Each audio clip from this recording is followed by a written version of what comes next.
नमस्कार, आप देख रहे हैं स्वतंत्र स्तंभ न्यूज़। सच्चाई देश की गलियों से। आइए डालते हैं नज़र आज की ताज़ा खबर पर।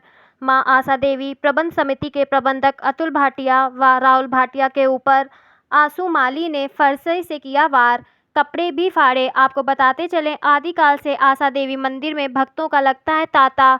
आस्था से जुड़े ऐतिहासिक मंदिर में नहीं था कोई पुजारी। कुछ पिछले वर्षों से आंसू माली ने बाबा का रूप धर मंदिर पर किया कब्जा। बगल में पड़ी जमीन पर भी रहने के लिए किया था कब्जा। विकास प्राधिकरण द्वारा अवैध कब्जा हटाने से आंसू माली ने मां आशा देवी मंदिर में लगा दिया था ताला। जमकर किया बवाल। भक्तों को पूजा करने दर्शन करने की हो रही थी असुविधा। मां आशा देवी प्रबंध समिति के प्रबंधक अतुल भाटिया व सदस्य आंसू माली को समझाने पहुंचे। कब्जे के ध्वस्तीकरण से नाराज समिति के प्रबंध अतुल भाटिया व सदस्य पर फरसा लेकर मारने दौड़ा। आंसू माली के संगियों ने भी हमला किया। दर्शन करने आए भक्त विशाल शर्मा ने बीच बचाव की कोशिश की तो आंसू माली के संगियों ने उसे जमकर पीटा। सर में 8 टाँके, आंखों में चोट आई। मां हुई बदहवास जबकि पिता के पैर में लगी चोट। घर में चल रहा इलाज। विशाल शर्मा ने पुलिस प्रशासन से लगाई न्याय की गुहार। समिति के महामंत्री कमल धामिया ने पुलिस प्रशासन से जल्द कार्रवाई की मांग। कानपुर से प्रमुख संवाददाता प्रेम सिंह पारस की रिपोर्ट, स्वतंत्र स्तंभ न्यूज़। बेटा क्या नाम है? मेरा नाम विशाल शर्मा है। क्या मामला है? मामला ये है कि मैं नित्य प्रतिदिन श्री मां आशा देवी में दर्शन करने जाता था और आशू माली नामक बाबा कहलाता अपने आप को, उसका ध्वस्तीकरण पीछे केड़े द्वारा कराया गया था। मैं शाम को 5 बजे दर्शन करने गया तो देखा कि कमेटी सब मिलकर मामला चल रहा था। क्या मामला हो गया था? वो बाबा ने मामला ताला बंद कर दिया था। इस मामले से वो जो चल रहा था, तो उन्होंने अचानक एकदम फरसा चला दिया, जिससे भगदड़ हो गई और उनके भाइयों ने मिलकर हमें मारा।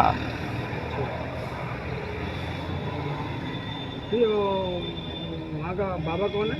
आशू माली। आशू माली? आशू माली नाम है उनका। अच्छा। और वो अपने बाप को बाबा कहलाते हैं। अच्छा। नित्य प्रतिदिन सब बच्चों हर भक्तों से आए दिन गाली गलौज करना, किसी का हाथ पकड़ के फेंक देना, किसी की थाली फेंक देना, ऐसा काम करते हैं।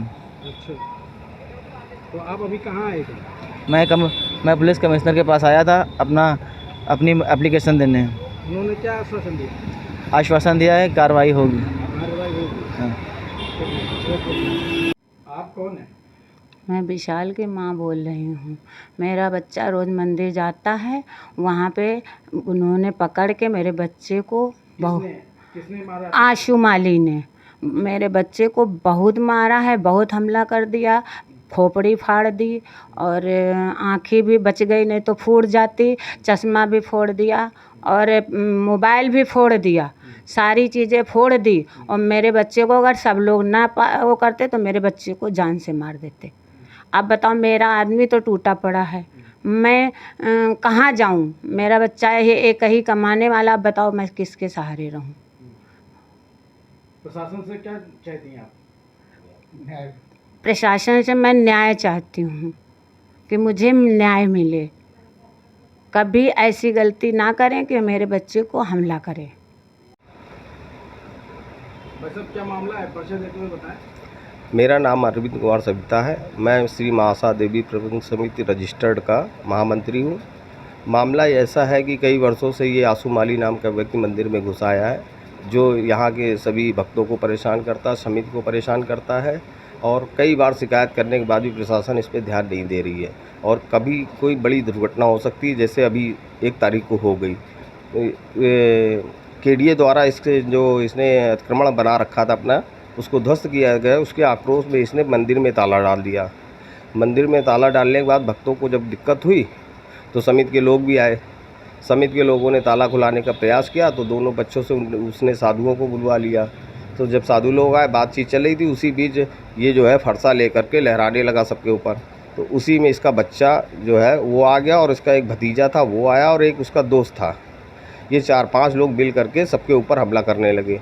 उसी बीच में हाथापाई हो गई, जिसमें हमारे यहाँ का एक बच्चा है विशाल शर्मा, उसके सर पे काफ़ी चोटें आ गई, करीब 6-7 टाँके लगे। आँखों में उसका चश्मा टूट गया, मोबाइल टूट गया, बुरी तरह से घायल हो चुका है और उसका रात में हमको लोगों को एडमिट कराना पड़ा, उसका उपचार कराना पड़ा।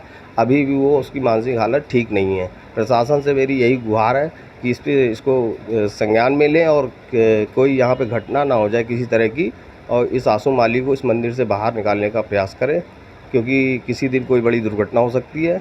यही सब मामला था, क्योंकि ये अवैध रूप से घुसा हुआ है, पूरी संपत्ति हड़पना चाहता है आशा मैया की, जिसको हम लोग 1-1 रुपये चंदा करके लाते हैं, जिससे हम लोग रामलीला कराते हैं, मंदिर का रख रखाव करते हैं, पुताई कराते हैं, वहाँ पानी की व्यवस्था देखते हैं, वहाँ की लाइटिंग की व्यवस्था करते हैं। जो क्षेत्रीय विधायक द्वारा हमारे यहाँ भी सोलर लाइट और टावर लाइट लगवाई गई। एक पानी की टंकी थी, जो हमारी पुरानी पानी की टंकी थी, उस पर इसने कब्जा कर लिया था, और जिसकी वजह से हमें नई टंकी लगवानी पड़ी। तो ये क्षेत्रीय जनता का पैसा है, उससे ये मंदिर चलता है। तो वहाँ के जो पुजारी हैं, पंडित राम प्रकाश अवस्थी, पंडित प्रदीप वाजपेयी जी, वो उसकी देख रेख करते हैं, वहाँ पे पूजन याचना करते हैं और आरतियाँ करते हैं। ये अवैध रूप से घुसा हुआ है, और प्रशासन का इसमें हम कहेंगे बहुत सहयोग है, क्योंकि कई बार इसके खिलाफ एप्लीकेशन देने के बाद समिति द्वारा फिर भी कोई कार्रवाई नहीं करती, उल्टा जनता और भक्तों को परेशान किया जाता है। उन पे जो है शांति भंग का मुकदमा लगा दिया जाता है, और वो कहते हैं कि आप लोग यहाँ दर्शन करने आते हैं, दर्शन करो जाओ, और बाकी क्या करने की ज़रूरत है। अगर हम लोग ये समिति नहीं चलाएंगे तो इसकी व्यवस्था कौन देखेगा? प्रशासन से पूछना चाहता हूँ मैं। अगर हम लोग गलत हैं, हमें यहाँ की जनता हमको क्यों सहयोग करती है, हमें क्यों देती है? हम उसका रख रखाव करते हैं, हम पे ये हमला करता है, हमारे खिलाफ उल्टा सीधा लिखता है। तो मैं प्रशासन से यही चाहूँगा, इसको संज्ञान में ले और उसके खिलाफ सख्त कार्रवाई करें।